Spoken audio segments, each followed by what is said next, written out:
Welcome to Shore Perspectives, a community feature of WESR Radio, highlighting the spirit of the shore from those who call it home. I'm George McMath and live in Only. I was in the newspaper business for a number of years, and I guess that importance is related to history, but I do have an interest in history. 2 or 3 years ago, one of our daughters gave me a birthday present and gave me a card with the present. And when I read the card, it said something to the effect, do you remember when you could buy candy for a penny? Do you remember playing hide and seek? And when you opened up the card, it said, if you do, you're getting pretty old. Well, I thought that's pretty funny, and I enjoyed that. And I got to think about it. Maybe there's a book in the same tone, Remember When? So I started thinking about it and went to work over a year ago, I guess, trying to pull it together. And spoke with, I suppose, 90 to 100 people to get their memories. And I know their memories better than mine, so I had to rely on other people. But that's how it got started. The first chapter is customs and traditions. And that includes things like ladies wearing hats and wearing white gloves, and men having a small pocket in front of their pants where they put their pocket watch. That was before they had wristwatches. That's the sort of type of thing in the first chapter. In the second chapter, there are special things remembered. And of all the people I spoke with, I think the two things that were most remembered were milk delivery, the milkman, and the fishman. And they were two things that really seemed to be recalled by those I spoke with. The fishman would come down the street blowing his horn in the morning, and if the lady needed fish, he'd go out and flag down the fishman, and she'd pick out the fish that she wanted, and then he'd weigh it, and they'd have fish for dinner. The milkman, he'd come with horse and cart, and usually the dairyman would drive the horse, and the lady of the house would sit on the back of the cart, and the horse would stop at a home, and the lady would slip off, take bottles of milk to the door, and pick up empty bottles, and they move on to the next destination. But there were two things that really seemed to be in the memory of a lot of people, older people, I might say. I remember it well. I think that one thing that I recall, I was talking to a young man a few years ago, and I referred to the red flag, and he didn't know what the red flag was, and I couldn't believe that, but I remember the red flag very well. But during highway construction, when there was only one-lane road, the last car in line was given a red flag. That red flag would be taken to the end of the construction, and there given to the highwayman. And then again, the last car in line going the other direction would be given the red flag. So that was a way, before walkie-talkies, that the highway construction knew there were no more cars coming. So that's a fun memory for me. I remember particularly my father trying to maneuver our car so that we would get the red flag. We were not always successful, but he tried to get me the red flag. But I remember that well. But it's that sort of thing that I hope folks will enjoy. I think there are some things that we've forgotten that maybe we should not have forgotten. And I don't know they're recorded elsewhere. So this is not a history. It's not intended to be a history. But I think there are historical facts in it which might be of interest. In one of the chapters, I have, I think, 57 people wrote items of their early memories. And they were fascinating to me. Lloyd Kelley, he wrote about the prisoner of war camp down at Oyster, which I knew nothing about. I'd never heard of the prisoner of war camp. That's my ignorance, but I had heard nothing about it. But he tells about when he was a kid, 5 or 6 years old, he would go down with his priest, and he would eat with the German prisoners. And he didn't know their language, and they didn't know his probably, but anyway, but they enjoyed having a little kid around, I'm sure, and he enjoyed being with the German prisoners. And some of the prisoners helped out on farms, and I think in some cases they painted a house for a farmer down there. And there was a relationship developed between the German prisoners and our residents. And as it turned out, after the war, some came back to visit our citizens, which I think is a kind of remarkable story.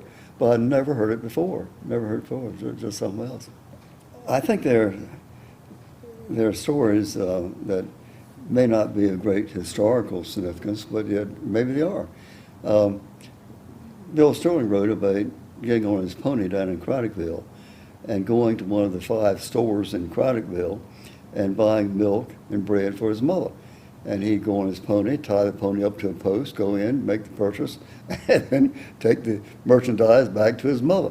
And he didn't pay anything. They just, end of the month, I guess the merchant sent his father a bill and got it paid. But it's that sort of thing that I think is interesting. And Kelley Conklin at Chincoteague, he wrote about riding his pony to deliver papers. And I can't quite picture riding a pony down the streets of Chincoteague. I don't see many ponies on the street in Chincoteague today, except for roundup time. But it's that sort of thing. There's a little bit of personal insight as how life was on the Eastern Shore. So I had to pick a date, and I tried to include anything that existed from 1940 on that does not exist today. And that's been the focus of the book. I think I spoke between 90 and 100 people, which that was right many conversations. But I wrote to a number of people up and down the Eastern Shore, from Cape Charles to Chincoteague, and asking them if they would contribute to the book. And I believe that there were 57 that are actually included, and with their personal memories of how life was on the Eastern Shore. And it was fascinating for me, frankly, and a history lesson for me, but I learned things, and hopefully other people who read the book will learn a few things too. So I guess there are 30 or 35 photos. I have one in there, the Watchbrig Hotel, which I remember fondly. Kathy Bell provided that and information about the hotel, which was founded by her grandfather. Charlie Russell, he wrote about the Bushman Pines, which was certainly another institution on the Eastern Shore, and talked about the folks who starred in Misty. They stayed there at the motel. It was one of the first hotel motels in the country, and had quite a history behind it. Had famous people eat there: Walter Cronkite, the television newsman, Gene Tunney, the world heavyweight champion, boxing champion. He ate there. So it's I think that Watchbrig Hotel also had illustrious people. It was President Roosevelt, Theodore Roosevelt. He came down hunting and he stayed at the Watchbrig Hotel. So it's that sort of thing. I think that I've tried to give a little bit of history without it being a history. It's not a recitation, chapter by chapter, but we have Ms. Turman's book that does that. But I think that maybe this book does indicate a few facts that people may have forgotten and just don't remember. The name of the book is Remembering When, a collection of instances on the Eastern Shore life. Actually, it's not available quite yet. I anticipate another order will be coming in, and it will be available at the book then. I wrote one book on ethical questions for today and tomorrow. That was a fun thing for me to do, collecting, not trying to resolve dilemmas, but just trying to ask questions so people can decide for themselves. I enjoy doing that. I've always liked quotations, and my last book was one on favorite quotations, and just a short book, but I enjoy doing that. I find quotations are inspiring to me, and I enjoy doing that. I wrote one book on changing the world one smile at a time, and I just made just brief comments about what we can do to try to improve the lives of other people, and that was a fun thing for me to do. So it's that type of thing. I've always been interested in community work, and did one book entitled "So Now You're President of a Community Organization," trying to offer a few thoughts that I found helpful to me as far as how to run a community organization.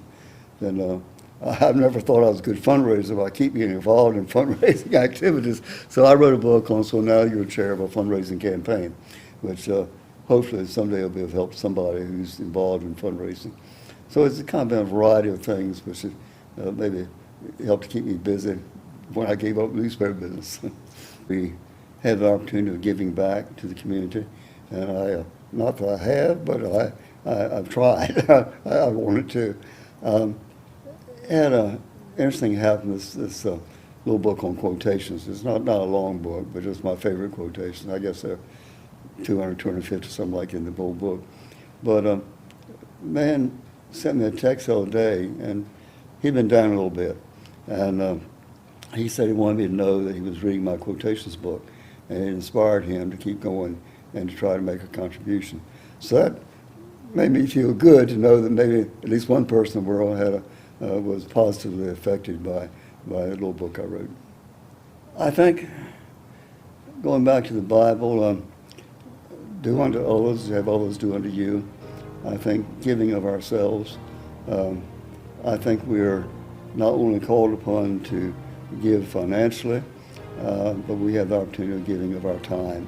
And I think that sometimes we humans may overlook that we have the opportunity of serving God and our fellow man. And to seize that opportunity is rewarding.